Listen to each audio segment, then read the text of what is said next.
spying on the Trump campaign. Indeed, there was no spying, they say. Why the effort to lie in the most obvious possible way? We're going to get to the bottom of this story next.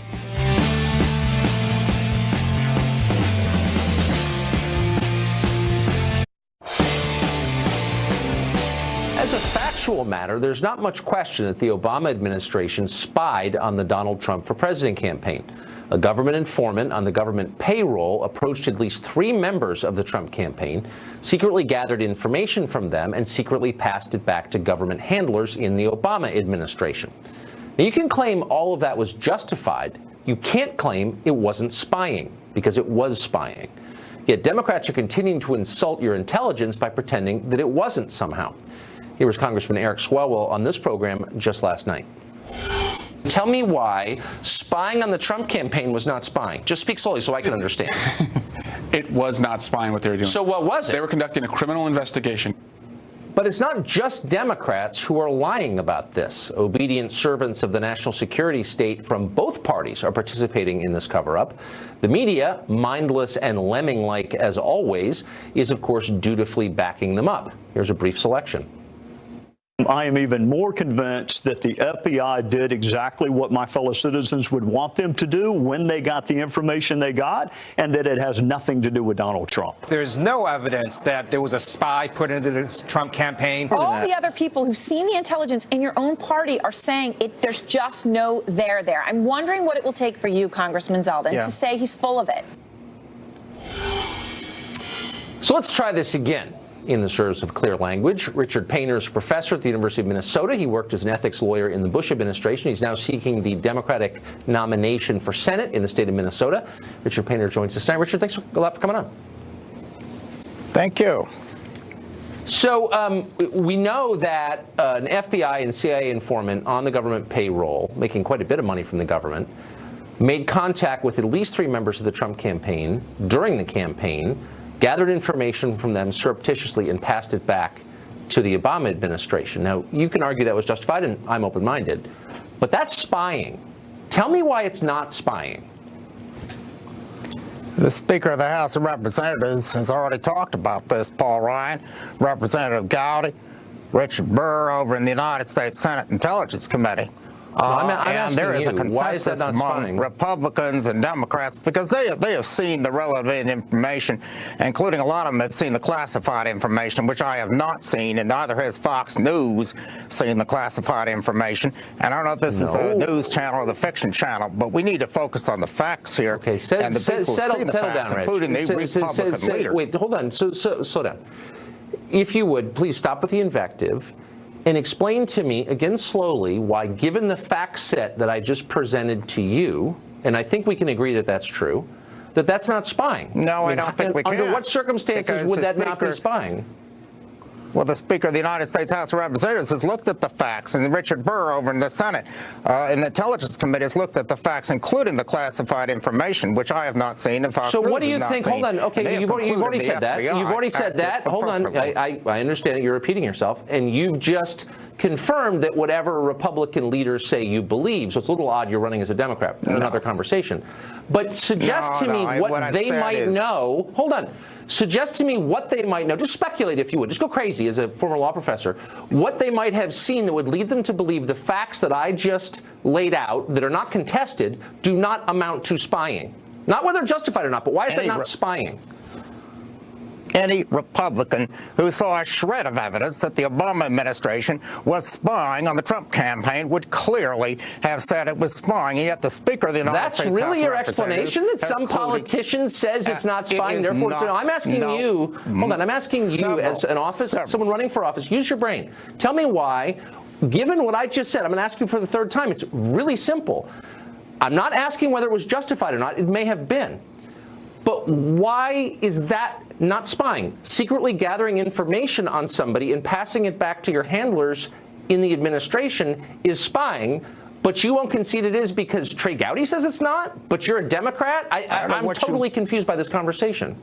It doesn't matter whether you're a Democrat or Republican. The FBI then why do you keep citing Republicans? A job to do. has nothing to do with it. The FBI has a job to do. If the Russians are trying to destabilize our country, as they have tried to destabilize Western democracies for 100 years, our FBI has an obligation to find out who is interfacing with the Russians and to get the FISA warrants from a judge and make sure and follow those people. We are not going to allow the Russians to engage in this kind of activity in the United States. I get it. Was there a FISA warrant in this specific case? Because the first contact between the FBI and CIA informant and a member of the Trump campaign took place in July of 2016. That was 3 weeks before the counterintelligence investigation started. So are you saying, do you have information that there was a FISA warrant for that? No, I'm not saying that. There is no evidence that the FBI acted inappropriately. The members of the United States Senate and House who have looked at the classified information, which I have not seen and you have not seen, have concluded that the FBI acted appropriately. Well, you can continue to make up stories about Spygate as a way to deflect from the Mueller investigation. Slow down, and stop with the insults. I'm not making up stories. I'm stating known facts, which you are not contradicting. Nobody is contradicting. We know this to be true, unless we're wrong, in which case tell me how I'm wrong, but you haven't. And I'm asking you, given that happened, why are we sure that that was justified? If it took place before the counterintelligence investigation opened, you suggested there was a FISA warrant that made that legal. Do you have knowledge of that, or are you just making that up? No. I am saying that members of the House and Senate who have looked at the classified information, which I have not seen, Democrats and Republicans have concluded that the FBI acted appropriately in countering a foreign intelligence operation inside the United States aimed at destabilizing our country. And I'm saying I would like to know more, and you're attacking me for wanting to know more. Would you like to know, for example, who authorized this? On what legal basis did this take place? Are these interesting questions to you, or do you think it's unpatriotic to ask them? Because that's a suggestion from what you're saying. I want to ask questions. I want to know why the FBI didn't uncover what the Trump campaign was doing in 2016, including the Trump Tower meeting, and blow the cover on that. So we would have known about that before the election. We should have known about that. And the FBI did not disclose what they knew about the Russians and the Trump campaign colluding. We should have been told, and that's just wrong. And the FBI director I don't even understand what you're saying. I haven't understood a single exchange of this entire conversation. Okay. Unfortunately, we're out of time. Good luck with your Senate race. I hope voters can understand what you're saying, because I can't. Nice to see you. Andrew McCarthy is former assistant U.S. attorney for the Southern District of New York, and he joins us tonight. Andy, thanks a lot for coming on. My pleasure. So the semantic smokescreen, tiresome, and I think it is a semantic smokescreen. If you disagree, please tell me. But the deeper question is, what was the legal basis for this? What was the authorization? You just heard Richard Painter suggest there was a FISA warrant for this. Is that true? Could it be true? You're quite right, Tucker. It is a semantic difference. I mean, even Chairman Gowdy, who objected to the word spy, admits there was an informant, right? So on one side of this, we have people who are engaged in hyperbole. The other side, they're engaged in euphemism. But we're talking about the same thing. We're talking about a covert operative who was sent in to get information.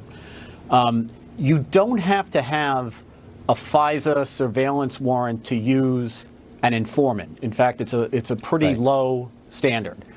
We know there was some FISA surveillance. There may have been more than we know about, but that began in October, and it went basically for most of the next year, well into the Trump campaign. They were using an informant or a spy, whatever you want to call it, at least one, at least beginning in July. And I think the issue here is why they were doing it, not what you call it. And the most objectionable thing I think I heard from your last guest is he kept saying the people who've looked at the classified information, in point of fact, they haven't seen the classified information. A big part of what this whole debate has been about has been the fact that they've been asking for months and months from the Justice Department and the FBI to see the classified information, and they've been stonewalled. Yeah, I mean, that conversation, honestly, was demented. I'm still confused by it. But the core questions remain. And tell me if I got the timeline wrong. Apparently, the conversations between this informant and members of the Trump campaign began before the counterintelligence investigation into Trump campaign ties to Russia began. So on what basis was this authorized? Well, investigation is formally opened, we think, around July the 31st. Now, they are allowed to do preliminary steps before they open a full throttle investigation, and presumably they used that authorization or that authority that they have to use informants. But, you know, we're speculating, and we shouldn't be speculating at this point. We should actually know the answers. We should be now, at this point, able to say exactly when this investigation opened, not on paper, but when it really opened, when they started to do stuff, when they started to monitor people. That's what we need to just know. in one sentence, because we're out of time, but just fact check it for me. You'd need a pretty high bar to do this in administration to a rival campaign, right? You sure should. You sure should. Yeah, you sure should. That's my instinct. Andrew McCarthy, thank you. Thanks, Tucker. Well, the creepy porn lawyer is at it again. This time,